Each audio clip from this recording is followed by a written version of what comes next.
Hello, everyone. Welcome to my book club. I think it's number 12. Hi, guys. So we're talking about my book, A Radical Awakening, and I'm going to read you some parts of this. And as many of you already know, if you've bought the book, it is really about the awakening of the female essence. It is the awakening of the woman. And the reason why I believe that this is so important is because we need to rebalance the status quo. We don't need to topple it. We don't need to hate it. We need to rebalance it. And what has been missing is the awakening of the female. So I just did an interview with Tom Bellew. You can check it out. And many of Tom's followers are men. And their comments are fascinating. They talk about how I am reeking of victimhood. How, I'm talking about the negative comments only, okay? How I am too assertive. How I'm too patronizing.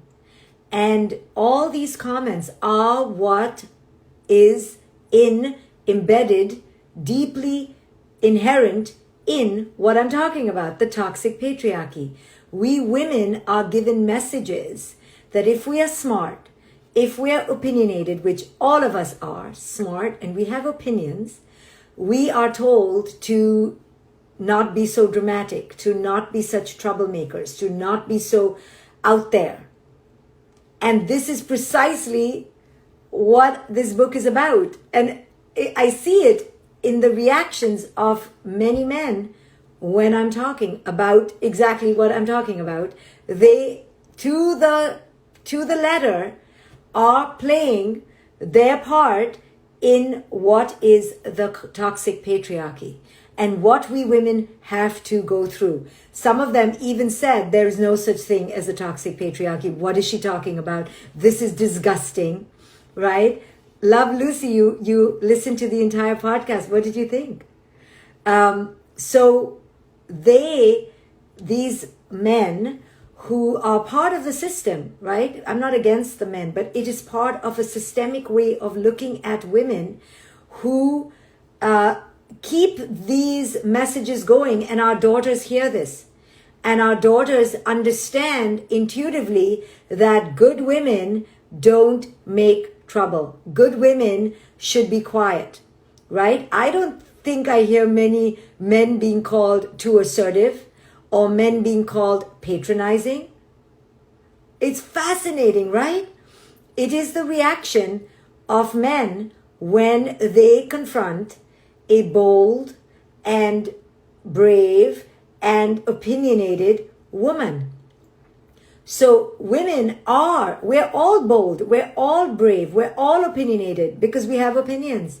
But we've been told that that is not okay, that is not admissible or permissible. So this book helps women understand the insidious messages that come to us. Yes, yamilicious, women do it to women too. Yes, we do. We do it so much. You know, I constantly am getting comments about things that are irrelevant, like my hair or my face or my eyes. Like, what? That is not the point. So we women do it to each other too. So this is how this book explains how we women need to understand. The dramatic comment hit me to the core. Yes, one of the comments was, she's so dramatic. Because I said no, maybe. So this is the threat, right? And yes, you're malicious. You've grown up with that and you're exhausted. Every man should read your book, Let's End the Toxic Patriarchy. It is cultural for women to compete for men's attention. Yes. But we don't have to. In the animal kingdom, the males are competing for the female's attention. We've twisted it all. We've messed it all up. I thought Tom had good intentions. I just feel as though he did not get the essence of what you were saying. Yes, Tom wasn't the problem. he wasn't the problem. It's the comments from his audience that are so fascinating. Too loud and aggressive, especially if you're a black woman expressing an opinion. Yes, women of color are given this even more. So we women need to wake up to realize the subtle messages, the ripples in the ocean that we are swimming in. And this is what we need to become aware of at first. We need to become aware that these are toxic messages, because the instinct is to go, oh my goodness, what did I do? What did I say? How did I show up? I shouldn't have said that. How many women do I come across that say, if only I hadn't said that, then he wouldn't have gotten angry. If only I hadn't da-da-da-da-da. No, we are not in charge of other people's bad temper tantrums. We are not responsible for other people's negative behaviors or their sulks or their bad moods. You know, we women have been raised to believe that we are responsible to keep everybody happy. We have to keep everybody in a good mood. Yes, women do it also more than men. In my culture, in India, there is this syndrome of the mother-in-law, okay? It's fascinating. The mother-in-law is the stereotype of the mother-in-law is that she is wicked to the daughter-in-law. Okay, the stereotype. But many of the mother-in-laws play into that stereotype. And guess who the mother-in-law was? The mother-in-law was a daughter-in-law. You know, it's fascinating. So we women do it to each other because it's been done to us. Now, that's no excuse. But we're so tired of it being done to us, so that when we get a chance, we lash out. But that's totally messed up. It's totally screwed up. So we need to realize what is going on. And we need to stop it. We need to check it. We need to call it. But what we've been trained to do is to take the blame onto ourselves, is to go, oh my goodness, if only I hadn't said that, if only I had shut up. Why did I push the point? Why did I keep going? Well, the other day I was talking to a male friend, and he said something in error as a fact. Like, so today is Wednesday, he said Thursday. Okay, I'm just giving an example. And I felt my conditioning say to myself, no, it's really Wednesday, but I don't want to correct him because, you know, he'll be like, why are you being so detailed? Why are you being so picky? Right? So I let it go. I noticed my conditioning that said, shut up. You don't need to be so exact and so precise and so smart. And so I shut up. But this is what we keep doing. No. If somebody says it's Thursday and it's Wednesday, we need to speak up. Now, we don't need to be belligerent and we don't need to be angry, but we need to step up. How many of you women here on this chat, and maybe men too, don't speak up because it's like, let it pass. Oh, don't make such a big deal out of it. Let it go. How many of you do that? We do it all the time because we've been raised to be connectors. We've been raised to put others before us. We've been raised to keep the peace. But in keeping the peace, what happens? We suppress ourselves. For that, we must do our shadow work. Yes, what is in the shadows of our consciousness is to be loved. We want that love so much that we want to be seen as the good ones so much that we allow bullshit, right? So guess what? The men, our sons, our brothers, the men out there are getting away. They're not being checked, right? Now, we don't need to be angry and we don't need to hate them, but we need to step up and step out. But we need to catch it. First, we need to wake up that it's happening, right? I once went for a talk with a famous man, and he literally asked me what my name was. I was going on stage with him.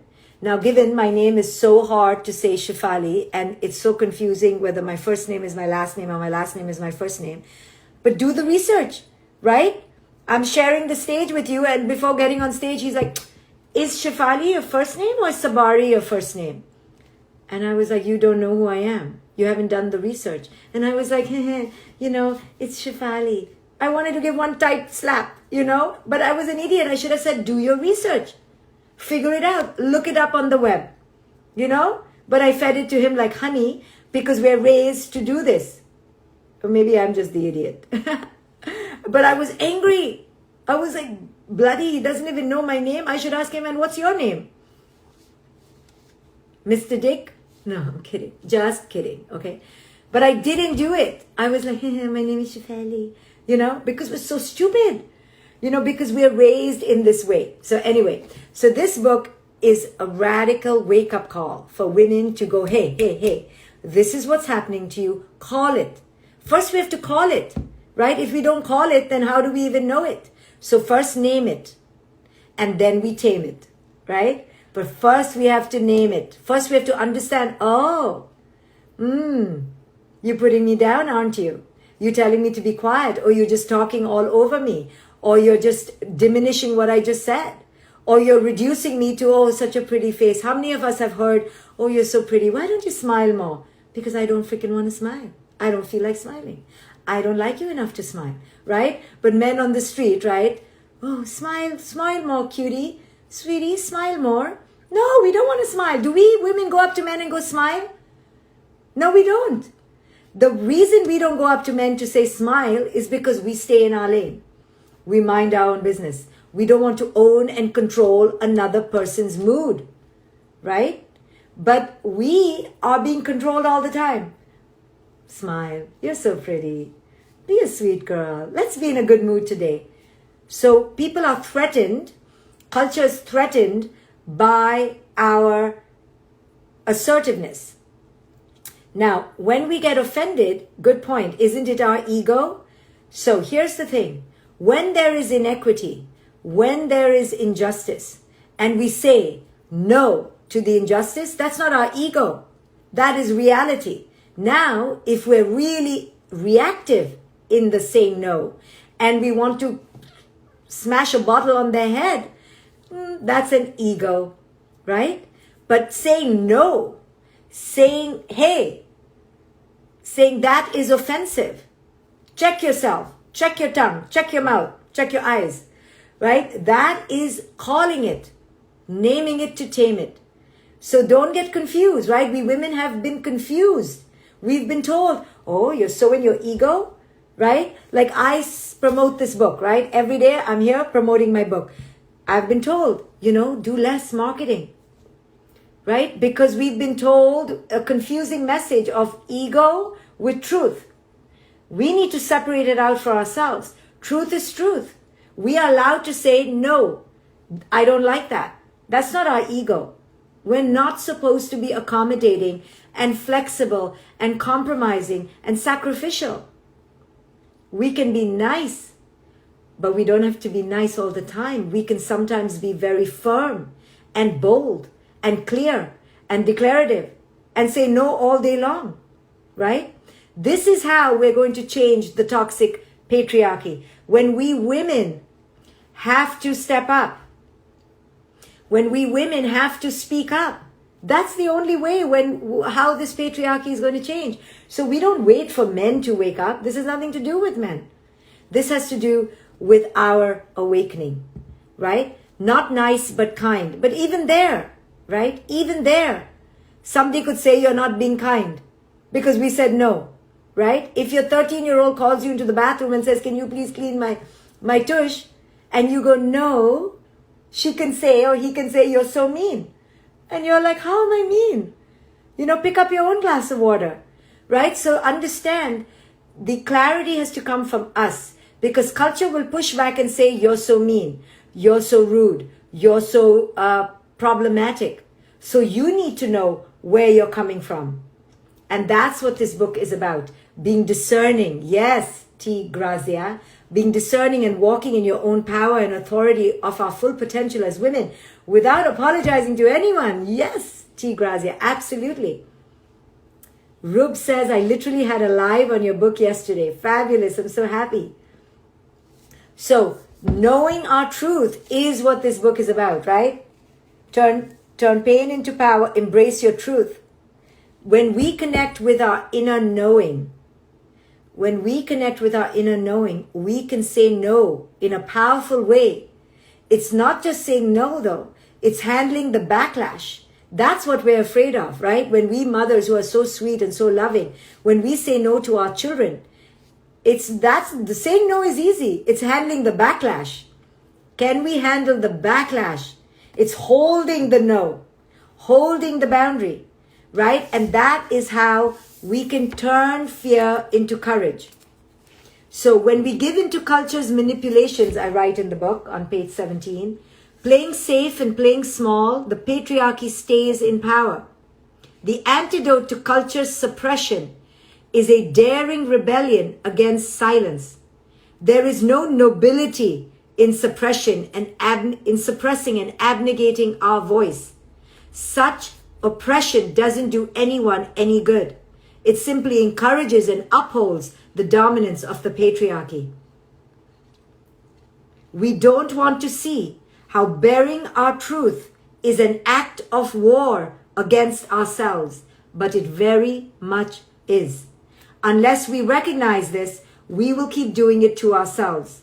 When we allow toxicity to exist for the sake of peace, we are actually perpetuating war.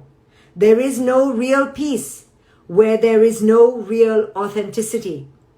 Rebel wisdom, I like that. Lasting peace only emerges from an honest acceptance of oneself and one's own life truth and life experiences.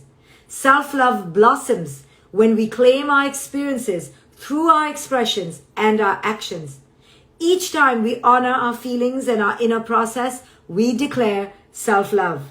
When we rebel against culture's embargo against our voice, we give ourselves and each other the space to be seen and heard. Imagine if women everywhere began to speak their authentic truth about how it really feels to be who they are, including their fears and failure. Can you imagine the release of pressure we would feel? We would no longer need to walk around feeling cloistered and suffocated, pretending to live perfect lives. We would set ourselves and each other free. When a woman tells the daring truth of what she has endured, she moves away from being mired in individual fear toward a new emotion, self-love. She declares, I love myself. I am worthy of being heard. I am more than the sum of my past. I trust my voice.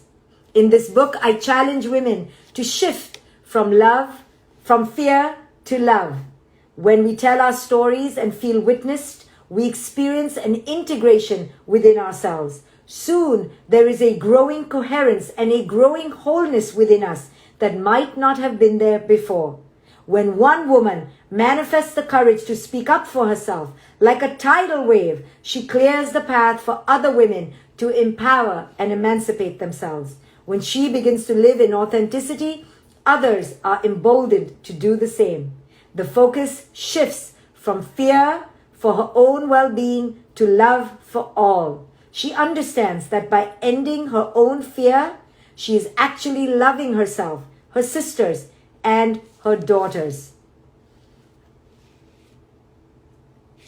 So this is what this book is about helping women leave the cage of their own mental oppression, and to understand that each time she leaves, yes, let's roar like the lionesses we are. When she leaves, yes, she may endure momentary panic, but the big picture, the big movie she's setting out into the world is that others will feel free and brave to speak their own voice.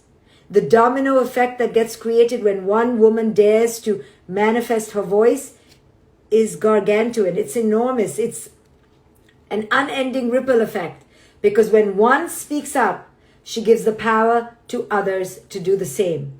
So yes, she may feel momentary fear of shame. Oh, I'm not perfect. People will see I'm not perfect. I had that, right? I had to come clean about my divorce.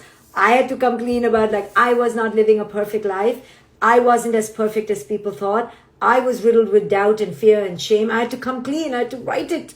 This was the first time I wrote about it. And yes, I experienced momentary shame, like pangs of anxiety, like what will people think about me? But the greater emotion and belief and conviction within me was that I have to speak my truth.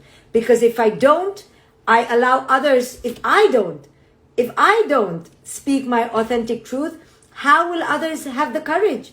I, in my own way, will set off the ripple effect, the tidal wave of setting free other women as well. So this is what the power each one of us has within us. But you have to understand, it's not about your egoic shame. It's not about you. It's about what you are setting forth for your daughters, for your sons, for other sisters. So this book is not about me. And it's not about you. It's about igniting a global movement, a radically awakened global movement. So read the book, not for you, for your children, for your sisters. Because when you read it and you begin to emancipate yourself, the ripple effect gets set into motion. So that's why I wrote this book. And you can learn how to do it for yourself and for your sisters and for your daughters by reading the book. I'll be back when I'll be back for the next book club. Thank you for joining me. I'll try and come as much as possible to share about what this book can set forth in each one of us as we walk toward our authentic power and freedom. Bye, guys.